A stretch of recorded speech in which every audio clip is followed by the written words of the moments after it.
Bonjour et bienvenue dans les vidéos du Bilboquet. Aujourd'hui, une petite présentation de différents jeux d'adresse. Alors pour jouer seul ou à plusieurs. Bon, certains on n'aura pas le choix, il faudra obligatoirement jouer au moins à deux. Et puis à d'autres on pourra très bien jouer tout seul pour faire des petits records soi-même. On va commencer par un jeu assez connu qui s'appelle chez Jeannot le Speed Trap. Donc c'est un pass-trap avec quelques petites modifications, comme par exemple la possibilité de changer la difficulté du jeu. Le but dans ce jeu est de se débarrasser de tous les palets que nous avons de notre côté.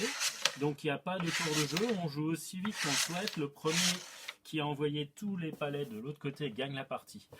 L'intérêt du jeu de chez Jeannot, c'est d'abord il est un très bon rapport qualité-prix, mais en plus vous pouvez changer la difficulté du jeu en modifiant la taille du passage.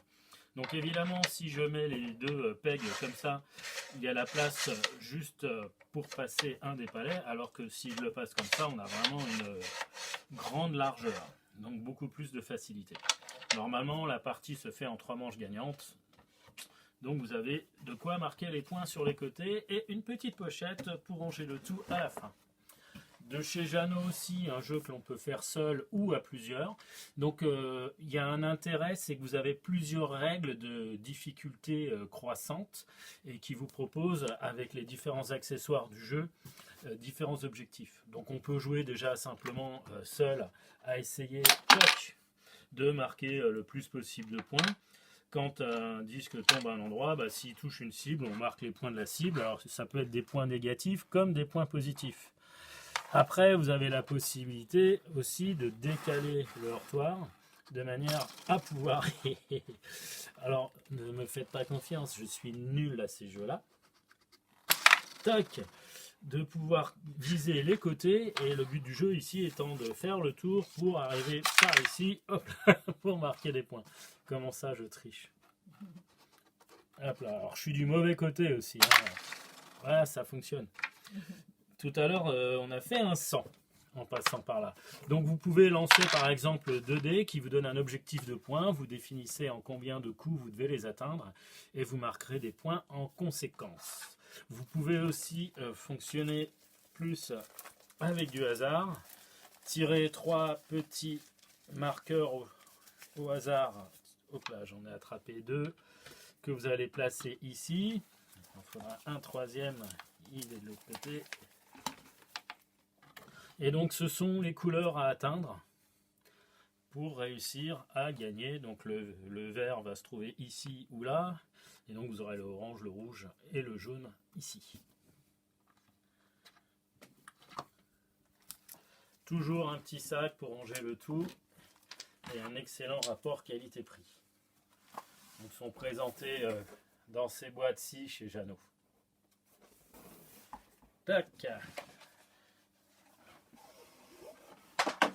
J'en ai préparé d'autres. De chez Villac.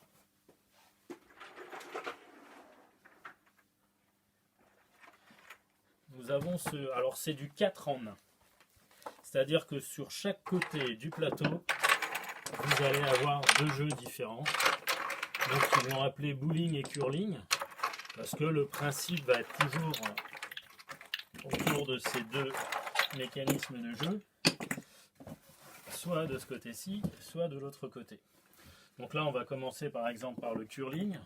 Donc chaque équipe ou chaque joueur à son tour va pouvoir propulser à l'aide de son petit balai les différentes pièces, le but étant d'être le plus proche possible du centre. Alors après, tac, on peut appliquer les véritables règles qui, je crois, à partir de la 2e ou 3e pièce, on a le droit de shooter. Donc là, tac, j'ai shooté le mien, dommage. Dans l'autre sens, vous pouvez jouer à ce qui correspondrait plus à de la pétanque. Donc l'équipe gagnante du tour précédent va lancer ce qui pourrait correspondre au cochonnet. Et ensuite, je l'ai lancé trop loin. Alors ma table n'est pas très droite. On va mettre le cochonnet ici. Hop là. Et donc avec les règles de la pétanque, essayer d'être le plus proche possible. On a le droit de shooter les autres, évidemment. Toute pièce touchant le bord est éliminée. Et de l'autre côté, on va avoir Ce jeu qui consiste à essayer d'aller le plus proche de la ligne du fond, mais sans tomber dans la rigole. Alors ma table n'étant pas droite, j'ai toujours, hop, le jaune est allé trop loin, donc évidemment, dès qu'on tombe sur les côtés ou au fond, la pièce est perdue. Et c'est à l'équipe suivante de jouer aussi. Je suis vraiment trop mauvais. Je suis vraiment très mauvais. Toujours, ça m'énerve. Faut que je m'entraîne. Voilà, exactement ce que je voulais faire. Et dans l'autre sens, vous avez la possibilité de jouer au bowling. Vous pouvez appliquer les véritables règles du bowling, puisque il y a le bon nombre de quilles. Non, il n'y a pas le bon nombre de quilles, mais on peut jouer quand même comme ça. Tac. Et cette fois-ci, vous avez une boule ainsi qu'une rampe. Vous placez la rampe où vous voulez et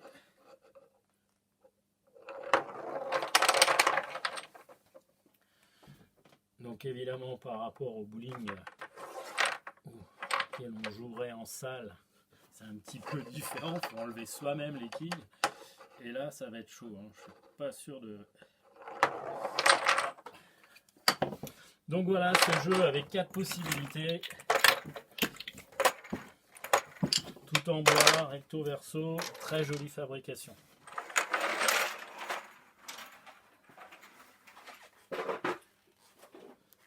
Alors là, vous allez pouvoir rigoler aussi, je vais le faire dans votre sens.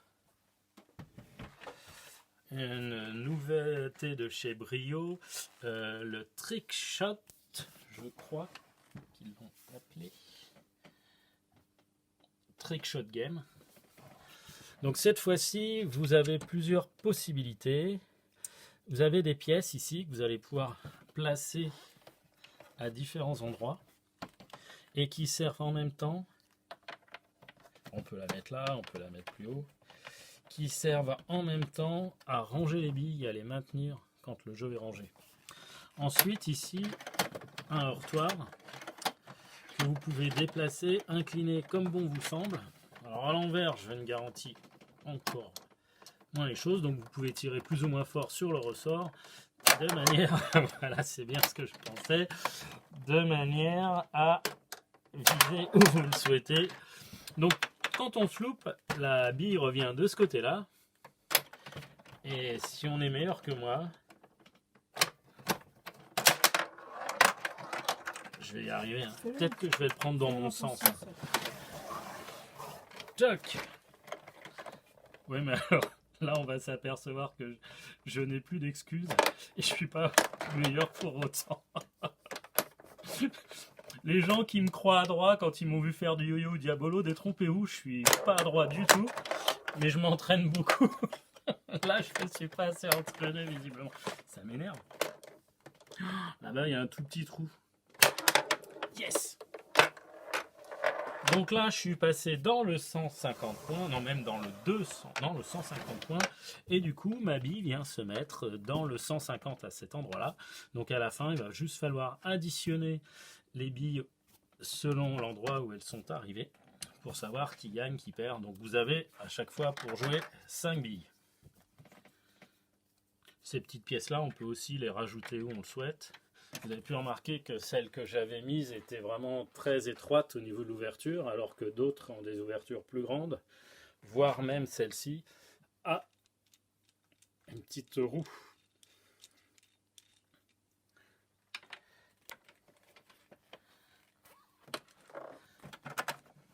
Quand vous faites un 300, ça fait ding.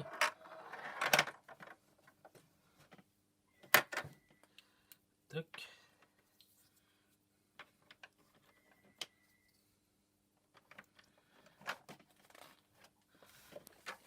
Le Trick Shot Game de chez Brio.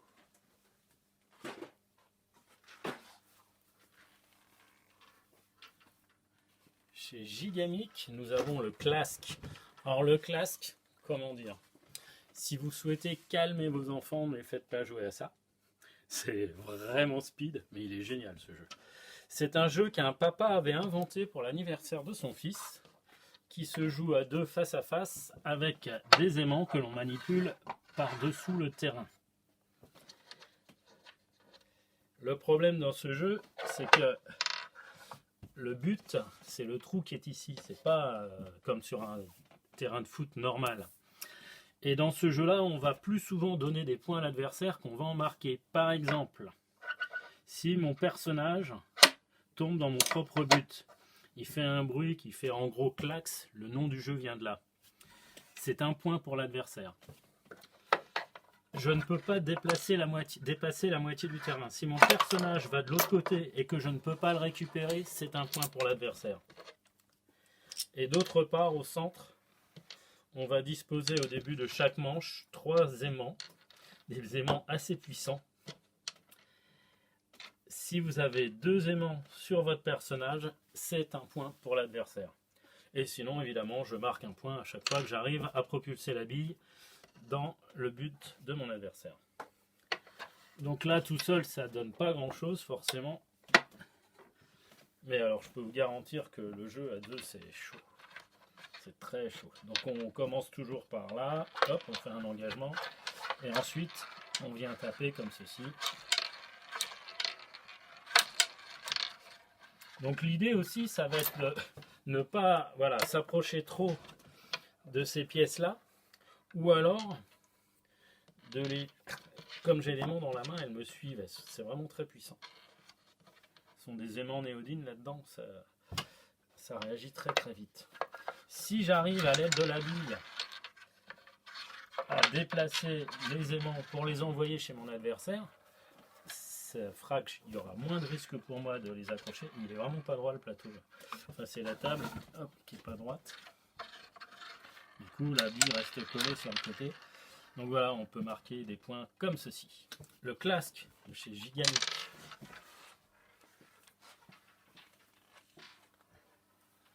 Alors tout à l'heure, je vous ai montré le passe-trappe de chez Jeannot. Maintenant, voilà le passe-trappe un peu plus taille réelle. Fabrication française. Et avec des palets cette fois-ci beaucoup plus gros. Alors pour ceux qui ont du mal à viser comme moi, je vais vous donner mon truc. Comment arriver à bien viser si on n'y arrive pas comme ça. Vous pouvez tenir l'élastique à la main et juste lâcher comme ça. Et là, vous êtes sûr qu'à chaque fois, ça passe. Il faut faire attention de ne pas trop bien viser parce que sinon, le palais va carrément revenir chez vous. Ce qui n'est pas une bonne idée. Même ici, l'adversaire pourrait venir taper dedans et le renvoyer chez vous. Donc, il ne faut pas viser trop bien.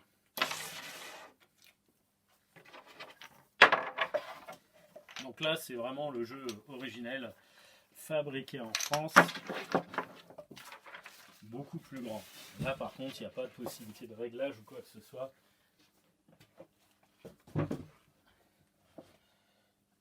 Tac, il me reste un dernier jeu. Alors là, nous avions un fabricant en France qui, pour l'instant, au moins, ne le fait plus. Donc on en a recommandé qui vient du Canada, donc parce que le jeu est originaire de là-bas. Donc chaque joueur a une dizaine de pions.